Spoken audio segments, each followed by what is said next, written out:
After about 80 hours, I 100% Assassin's Creed Shadows. I finished every side mission and obtained every achievement.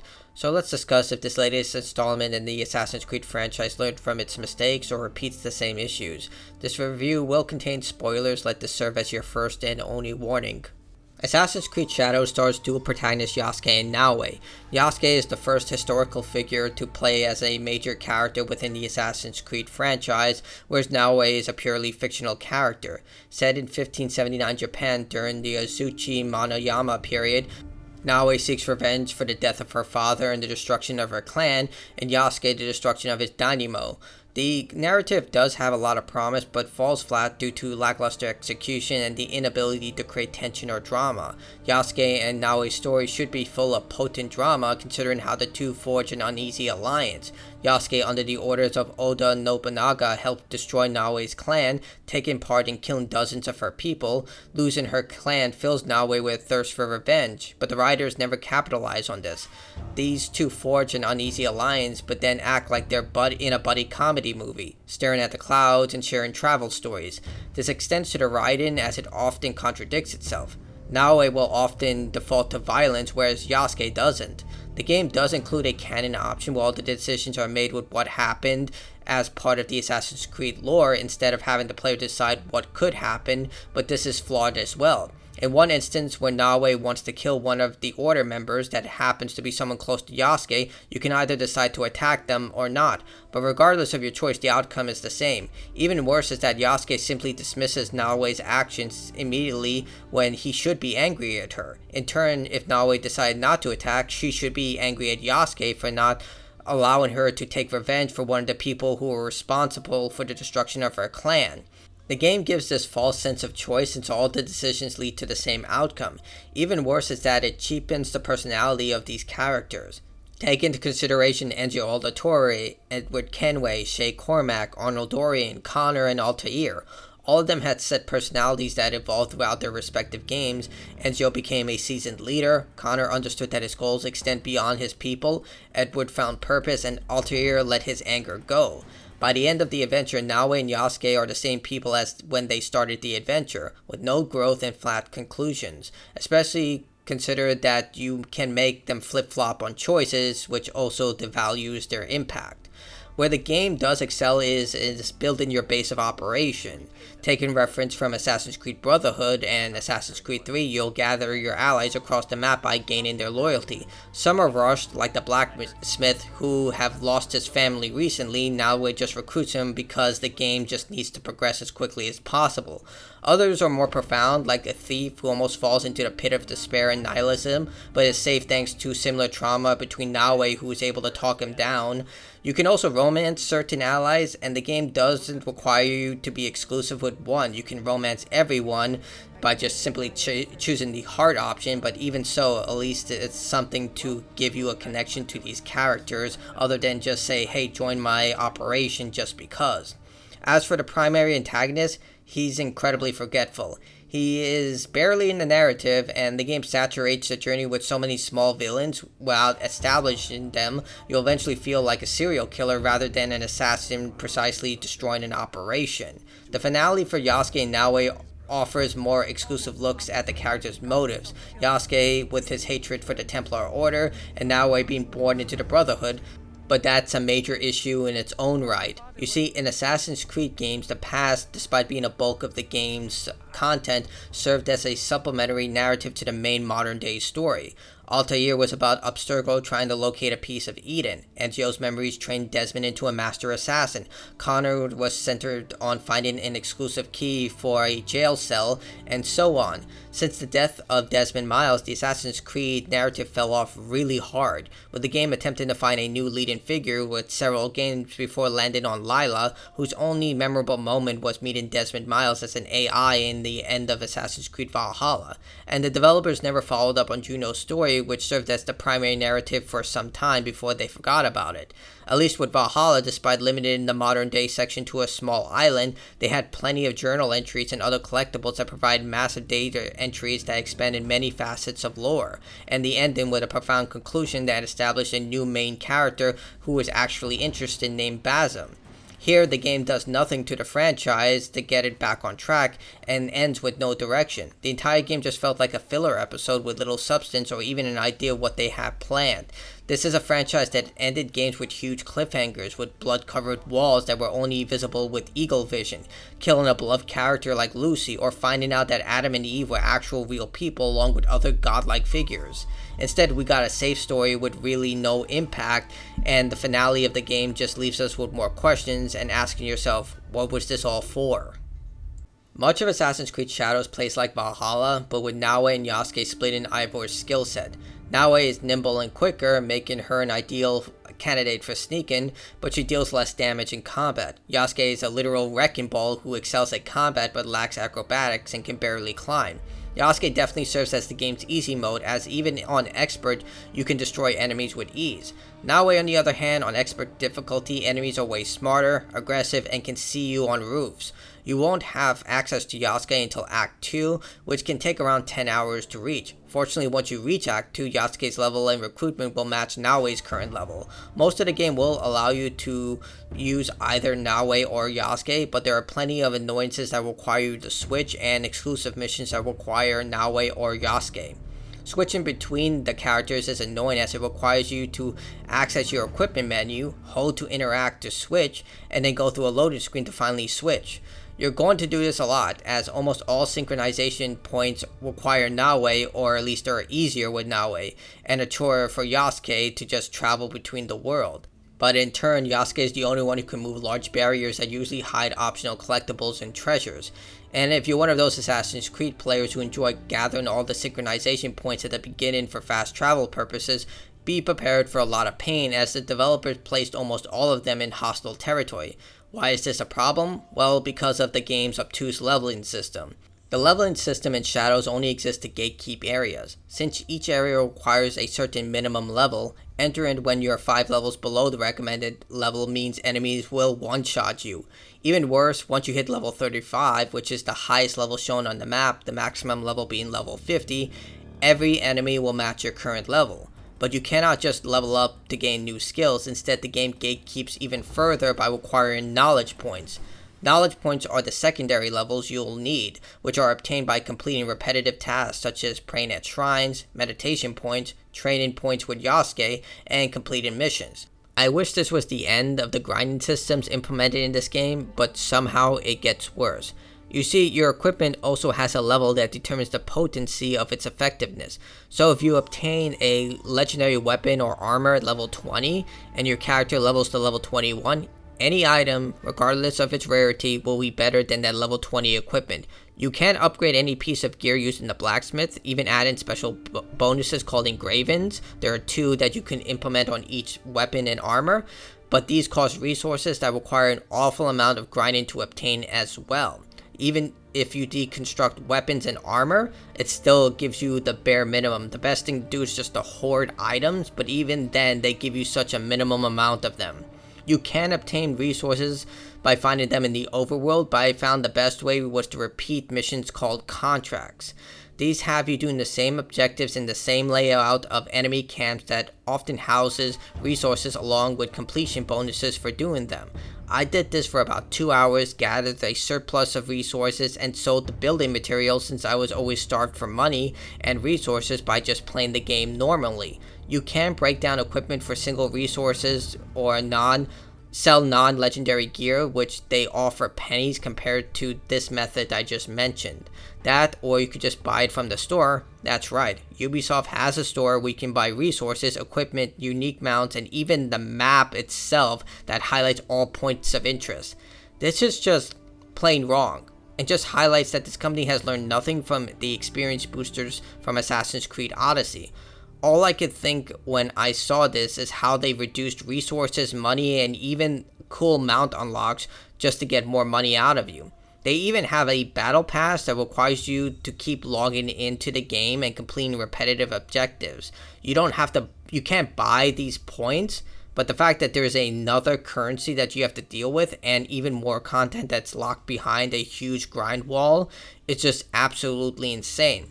In the 70 hours I played Assassin's Creed Shadows, Over 40 of them was just gathering resources, gaining knowledge points, and beating the same castles over and over. A bulk of this game is just repetitive, grindy tasks that belong either in a live service or MMO. Speaking of castles, hope you like fighting the same enemies over and over again. These objectives are meant to be exciting, combat, and sneaking challenges, but they're not. Each one requires you to fight the same elite enemies, kill a certain amount of them in each castle, then grab the legendary treasure locked in the chest. And if that wasn't bad enough, the game is oversaturated with these MMO-like objectives, with more than one side mission requiring you to kill over 100 enemies within certain areas and collect multiple collectibles. There are so many of these that I reached the max level before the end of Act 2 by grinding them out. And the game made it that killing enemies grants you single-digit experience points, so you can't just even kill enemies to over-level your character. Look, I get that this terrain is based off real Japanese geography, but compared to Valhalla, Odyssey, Origins, any other Assassin's Creed games, the environmental variety in this game is incredibly poor. Where the repetitive content doesn't suck is the coffins. These are underground dungeons that require an array of platforming and challenges that you need to solve as either Yasuke or Naoe. Each one is uniquely designed and capitalizes on your character's skill set. Each one requires you to complete it in order to obtain a legendary piece of gear, which is worth exploring. They should have had more of these instead of the castle system. Both Naoe and Yasuke have unique equipment they can use. Yasuke, being a samurai, has access to 3 different melee weapons and 2 ranged weapons. Naoe has access to 3 melee weapons but no ranged weapons outside from throwing knives and shurikens. Naoe can use a grappling hook for climbing up buildings and swinging, whereas Yasuke can burst through heavy doors. To keep things balanced, Naoe can't not use her grappling hook to climb cliffs for some reason, and cannot use bows or guns despite being a trained assassin. You would expect that the assassin would at least be able to use bows. Guns, I understand the kitback would probably be too great for her, but why can't she use a bow? Whereas Yasuke can't use tools like smoke bombs, throwing knives, or lures. As for combat itself, it's just very basic. The combat focuses on breaking postures and guards by using heavy attacks complemented with light attacks. You can parry certain attacks, but not heavy attacks. However, I did find a piece of gear that allowed me to parry unblockable attacks, so I was able to break the game once I had that ability. You'll gain adrenaline points, which can be used for specialized attacks linked to whatever weapon you're using. Equipment itself can be boosted with 1 of 3 inflictions, such as poison, bleed, or daze for extra damage, and this extends to specialized attacks. Basically, what you did in Valhalla, only limited and split between Naoe and Yasuke.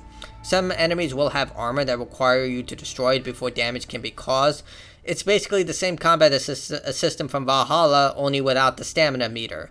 You unlock skills through the game's skill trees, but you can reset it at any time, but for some reason this costs money as well. Heck, they even charge you money in order to get scouting positions, which is probably another way they try to encourage you to buy money from the store. Sneaking has been improved greatly, and I can give credit that this is the best it's ever been in the entire series. You can now go prone and extinguish light swords to decrease visibility. Prone control is absolutely amazing and the best I've ever experienced in any sneaking game, with complete control over all your movement. Yes, you can climb every surface and it can become a bit annoying with certain terrain, but overall, it's absolutely brilliant what they did with this sneaking system. Shifting movement and going back and forth while being prone has never been better. However, despite the incredible improvements made to stealth, the developers couldn't help themselves but remove one-hit assassinations, something that was incredibly unpopular when they put this in Assassin's Creed Odyssey. Despite reducing the range of your assassin's blade, high-level or elite-grade enemies, unless you specialize Naoe with exact builds and legendary gear, can withstand your assassin blade. The developers also reduced Naoe's tool selection compared to other Assassin's Creed games. There are no poison or berserk darts or gas. You can't blend into crowds or hire mercenaries like in past games. You can use your allies as abilities that offer unique options such as distractions or attacks, but with so many Ronin in the world, you would expect someone would take my money so they would fight guards.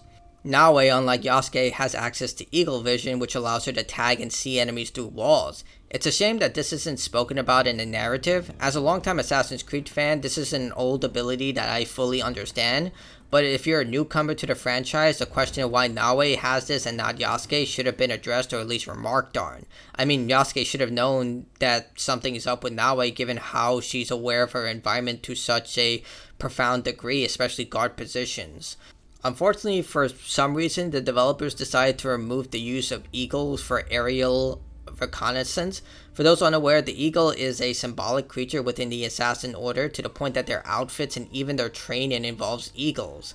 This was likely done, as I stated, to balance the game more efficiently, and likely only Naoe would have access to this creature, but given how important it is to the Assassin Order, you would assume that there would be some reference to eagles in this game in some regard. If you cause too much havoc in the game, you'll be made wanted, which will cause all the guards to attack you on sight. They'll even send the Guardian, which is one of the most powerful NPCs in the game, to kill you. The only way to avoid this is to switch characters and wait it out in a seasonal change or leave the entire area. Speaking of seasons, the game will change seasons based on its own internal clock. It'll give a little cutscenes after each season. The change isn't just visual. During the winter, lakes will freeze and it'll be harder to walk. During the day, guards will see you more easily, but at night, guards will fall asleep on duty and it'll be harder for them to detect you. You cannot accelerate this time of day, so you cannot exploit the system, but the weather system is definitely an improvement from past games. As for the base building, it's extremely basic. You can customize your base of operations with cosmetic and gameplay improvement systems, with the gameplay improvement systems being limited to one build-in so you don't overextend your reach. This includes things such as more scouts and other options, but I would argue most players would just build the bare minimum and forget all about it. There are plenty of options and the system is fleshed out, but gathering all the cosmetic items along with the resource gathering to build this stuff is just more annoying grinding. The scouting system is technically optional. The game has two modes, exploration and guided. In exploration mode, you have to use scouts in order to locate points of interest and mission objectives. But with guided, they'll just simply put an icon over the map that shows you where you need to go instead of having to play detective. It's a cool system, but after Act 1, I got so frustrated with it, I decided to use the guiding option. Considering it took me around 70 hours to beat the game without the scouting system, if I were to use it, it would have likely added 10 to 20 hours to the game, and I doubt anyone wants that.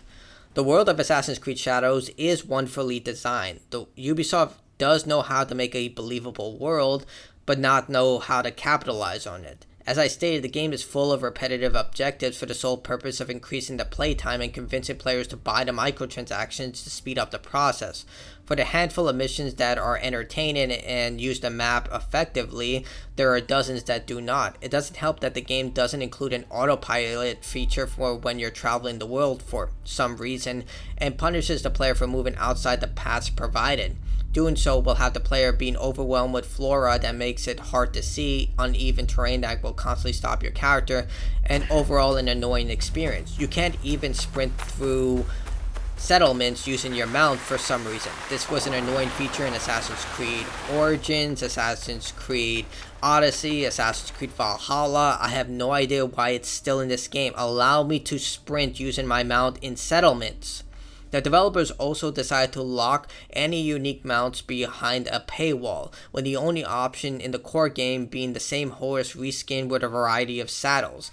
I wouldn't mind this if they made the bond between your horse and Naoe and Yasuke profound like Jin from Ghost of Tsushima or Arthur Morgan in Red Dead Redemption 2 if you kept the same horse for most of the game. But no, outside from a handful of dialogue comments at the beginning of the game and during flashbacks, Naoe barely mentions her horse.